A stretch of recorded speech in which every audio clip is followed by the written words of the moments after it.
Well, each week, a group of insiders joins me to offer perspective on some of the week's top stories. This week, sounding off on Indiana's venture capital environment improving. Also, 1150 Academy, the Coding Academy, opens a new headquarters in downtown Indianapolis, and the Indiana Pacers, they're headed overseas. Joining me this week on the Insiders, pleased to be joined by Winston-Terrell Group Principal Robin Winston, also a partner at Fagery Baker Daniels, Murray Clark, and ASCP Senior Director of Education, Aaron Albert. Welcome one and all to the Insiders for another edition.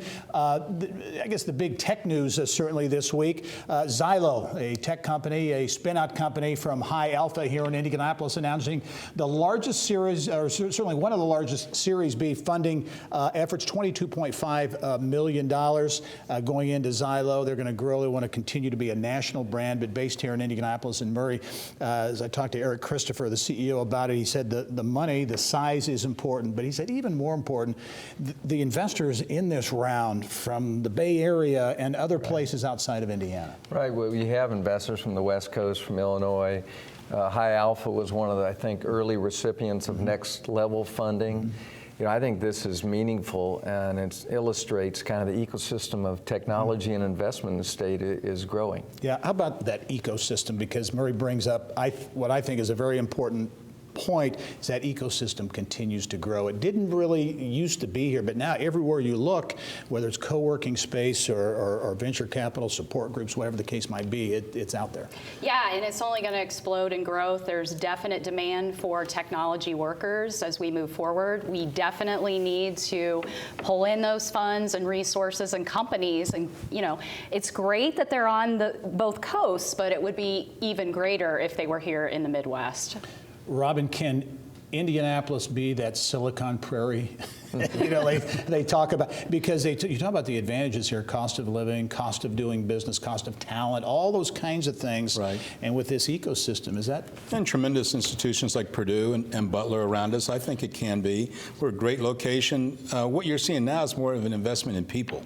Used to be we were chasing smokestacks. We're chasing, you know, machinery. Big plants. But now we're chasing things that engage people, and I think it's going to be great for this community and for Central Indiana. Yeah, and another example, I think, Murray, of that ecosystem, IU Ventures, used to be IU Research and Technology Corporation, changed the name to IU Ventures. Think about this angel network that they've created, where they're investing in startups, in companies, making investments in and outside of Indiana, but the key is they've got to have an Indiana University connection. Right, so that is an interesting adjustment, right, for IU, but the funding criteria that's important here is that the recipient has to have a connection to IU, and that's been, with this latest $500,000 grant, that's the case, even though it's a company headquartered in Boston. They're IU graduates that started it. Can the academic institutions in Indiana, like IU and Purdue in particular, but many others, private schools as well, really kind of lead this tech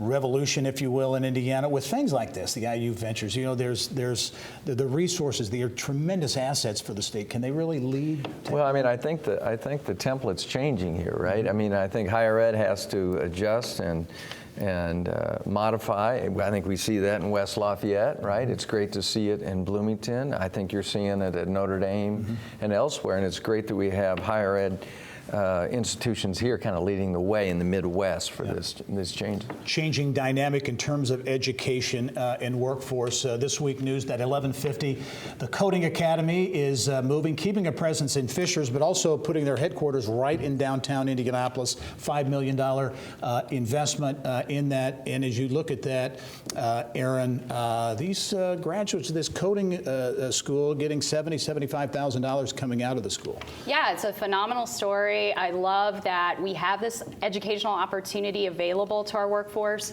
We definitely need more of that, again, that supports that tech ecosystem. Look at the diversity of what he's doing in coding. I mean, you've got Westgate at Crane, possibly, right, hooked up possibly with Gary and Evansville and other communities. So when people come out of these academies, they'll be well-versed, but they'll also be diverse. I saw the picture that you had on the story today. It just is going to reflect that. Being in the middle of downtown, you can't deny it. I mean, it's a substantial investment in Yep. downtown. And again, you bring up a good point, making that statewide impact and footprint. Speaking of statewide, going to the northern part of the state, South Bend, and Robin, I'll start with you on that. The Renaissance District news this week, we reported on that developers there say, hey, we're making progress, we're getting funding. This thing is a go. It's the old Studebaker facility, long vacant and decaying. Could be a kind of a tech center. Well, and it used to stand alone by itself as a building that had just basically been abandoned. They made it a priority, did the retrofit of it. It's been a catalyst for growth downtown. I like the fact that the director said he saw something that he really wanted to make an impact in. And now it's moving more and more. Now it's going to become more people-centric on the next development phase of it. About a third of that building is occupied. The rest is going to become more people-centric. And you're, Aaron, a South Bend native, right? So you remember riding your bicycle, right? By the old... driving past it, because it was downtown and it was a completely abandoned building. So shout out to all my friends and colleagues in South Bend still. Yeah. This is a sweetheart story because that area of the city was really kind of desolate for many decades. So I love that they're infiltrating with more tech opportunities in that corridor. Another South Bend story, South Bend Airport responding to growing numbers, investing in some infrastructure improvements. They say they're on path, I think, to have maybe a record year passenger-wise. Yeah, I mean, South Bend definitely needs, I think, more of that supporting infrastructure. Airport is definitely one of those things. I mean, we have a phenomenal airport here with IND in Indianapolis, but we need more connectivity points to the rest of the world to be a global powerhouse. Yep. In northern Indiana, Elkhart, that area, that region, the RV capital of the world, been a lot of focus there. The Wall Street Journal did a big piece on declining shipments out of Elkhart being a precursor maybe to recession. You think there's... Well, yeah, and you knew that was coming, right? Yeah. If their sales dropped this much, right, it was, here we go. That's right. And it is a reasonably good indicator. I will say there's still economic activity in that industry up there. You saw earlier this month, Winnebago bought Newmar, which is a high-level RV manufacturer out of Napanee. So, and that was a purchase earlier. So there is still economic activity up there and investment. Murray, I'll give you the last one very quickly. The Pacers are headed to India, proof that the NBA is really becoming more of a global kind of sport. But interesting, the Pacers, big improvements in Bankers Life Fieldhouse and outside of Bankers Life Fieldhouse, the new training center as well. They're really leading a transformation of that area around Bankers Life Fieldhouse.